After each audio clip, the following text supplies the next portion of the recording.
So hey guys, কি অবস্থা সবার? আশা করি ভালো আছেন। তো ঘূর্ণিঝড় প্রভাব সারা বাংলাদেশে বিস্তার করেছে।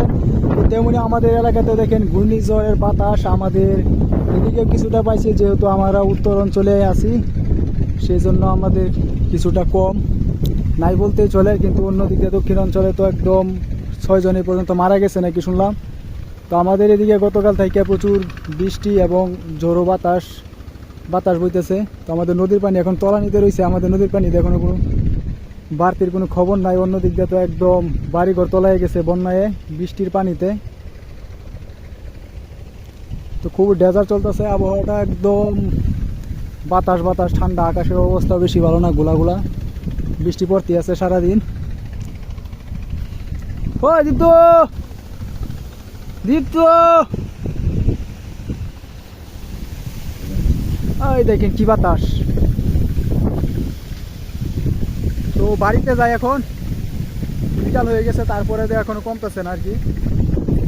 কয়দিন যে থাকে এই ঘূর্ণিঝড় যেমন, তার আবহাওয়ার সঠিক পূর্বাভাস জানা নাই আমার। তো আজকে সারাদিনই বাতাস বইতেছে, চারোদিক দিয়ে শুধু বাতাস আর বাতাস, পূব দিক দিয়ে শুধু খালি বাতাস বইতেছে।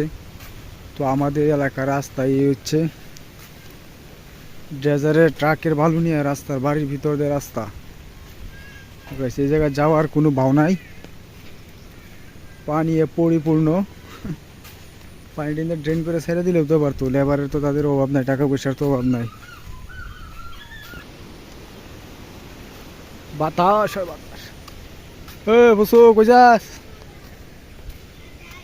তো ভাই সেটা হচ্ছে গলা ঘর ড্রেজারের লোক থাকে এই জায়গায়। কি বড় বড় বালুর টাল দিয়ে রাখছে, মাটি কাটতে নদী থেকে। নদীর তো অবস্থা শেষ। সাথী দইতাছস? তো গাইস প্রায় সন্ধ্যা নেমে আসতেছে, এরপরে দেও মনে করেন যে কমতেছে না। সিরাজ ফাটা বৃষ্টি প্রচুর সারাদিনই পড়লো।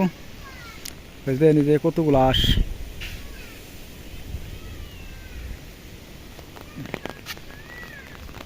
এই বেটা কি করস? কালে কথা কই না, তলে কথা কইতেছি। খুরছুন বাতাস কিরম হইতেছে রাতে? বাতাস। তো এনে হচ্ছে আমাদের একজন দর্শক, এই যে একজন দর্শক, তাদের কি অবস্থা আছে? ঘূর্ণিঝড় যাইতেছে, বাতাস মেঘ যাইতেছে, তোর আর কিরম লাগতেছে? ভালো লাগতেছে। তো গাইস এরা দুজনে বলে ঘূর্ণিঝড় রিমেল খুবই ভালোই লাগতেছে তার। আর তা আমরা তো ভালো লাগতেছে, তবু বেশি ভালো না। হ্যাঁ বেড়া, তুই আমার ভিজাই দিলে তো বেড়া, একটু নিয়ে কত ভিজা ঠেঙ্গে নিয়ে বেড়া।